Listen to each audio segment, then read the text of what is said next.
everyone, welcome to our cooking segment at the Franklin Branch Library. We thought about doing a program on the new kitchen appliances that is all the craze. Instapots and air fryers. Of course, you know, there's different kinds, there's different brands, so we are not endorsing any. I just brought some few of the ones that I have from my kitchen. I have the Instapot that I use quite often.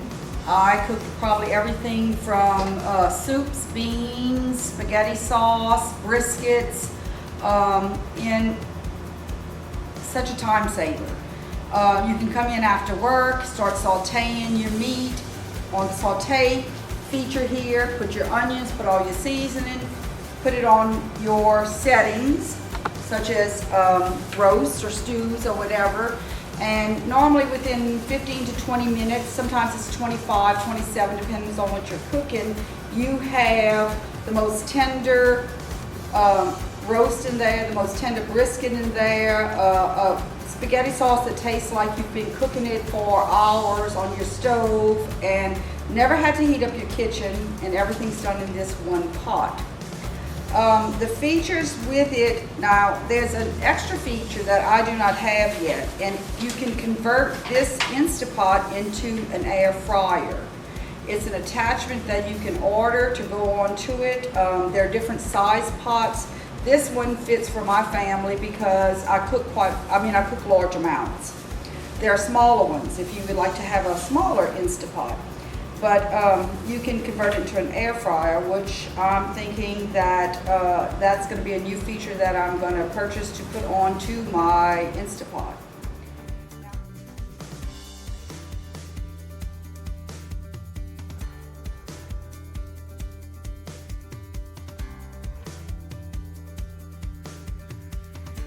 Okay, so what I did this morning is I took 1 pound of dry red beans and 1 pound of smoked beef sausage. I put it all into my pot. Of course, you rinse your beans ahead of time. I did not soak mine. Some people do soak them overnight. I think it's tender enough without having to soak them. I added my garlic, my fresh onions, all of my seasoning, just like you would have cooked your beans on the traditional way on the stove. The only difference I find in cooking in the Instapot is it holds a lot of moisture. So I put a little bit less water when I do cook my beans or my stews or anything like that, because it holds the moisture in here, and some people don't like their beans that watery. So what I do is you put it on multigrain is your option to go on, and a pound of beans will cook very tender in about 28 minutes. You can check them at 23, 24. I usually take it off at that point, smash them up and cream them, and you can see at this point these were put on for 28 minutes total. They're nice and creamy. All your onions have cooked thoroughly in with it. Your smoked sausage just come into pieces. It has cooked thoroughly. Your beans are good and tender and creamy. I did not add any extra oil, like some people put a teaspoon of oil to cream their beans. It held the amount of oil that was in the smoked sausage to do that for me. So this is what 28 minutes of cooking a pound of red beans came out to look like. We also have Miss Shelby here, who is quite a pro using the air fryers. She has much more experience than what I do. In fact, I'm learning quite a few tips from her. And she'll share a little bit about how we prepared this chicken today and tips on what works and what not to do. And I'm sure, Miss Shelby, you probably learned through trial and error like most good cooks do. Hello, I'm Shelby. Here today to show you a little bit about an air fryer. As Ms. Connie said, there's all different makes and models that you can choose from. The size of the basket, you can go small, medium, or there's even a larger basket that you can purchase, and depending on your family size. And I really enjoy mine, I really do. It's a good, healthy way of cooking. It's quick, it's easy. Your food always comes out nice and crispy. I really enjoy cooking bacon, steaks, chicken, as you see here. today. We have some displays of chicken. We have some chicken wings that we cooked, some chicken breast that we battered in a batter. And here's some gadgets that I really like is oil spray. Sometimes you can put, if your meat is not a greasy type meat, you can spray it with oil. And then of course if you have a fattier piece of meat, then you really don't need to spray it with oil. And I like to use some Tones that's non-scratch, because you will scratch your basket if you're not careful. And I enjoy always using a thermometer. I test my meats just to make sure, double check myself that it's done. And your air fryers come with different settings, and so you can always, if you're cooking chicken, there's typically a setting that they recommend, or fries, or just reheating. And you also, on some, has a keep warm setting. That's really a nice feature as well. You can put like some ramekins in your air fryer. Let's say if you want to cook an egg, you just spray it, season it up, and put it in there. And some people enjoy buying these little sheets. It makes cleanup a little bit easier.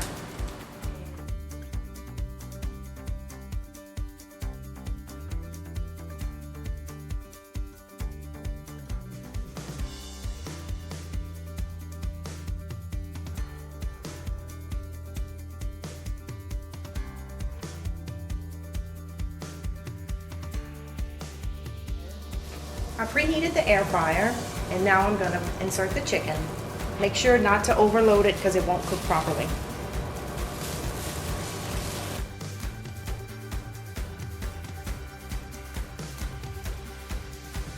So this one recommends 350 degrees from 22 to 26 minutes.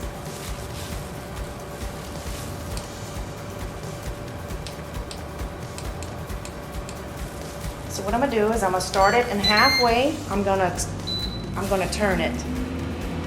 Makes it crispier that way. And then when I'm done, I'm gonna check the internal temp.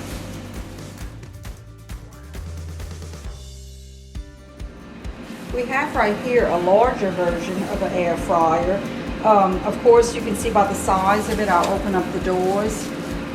You can put in steaks, you can put in pretty much a whole pizza, French fries, especially if you have a large family and you're trying to hurriedly prepare more at one time than what you would do in a traditional smaller cooker. And it has pretty much the button version here where the timer sets automatically.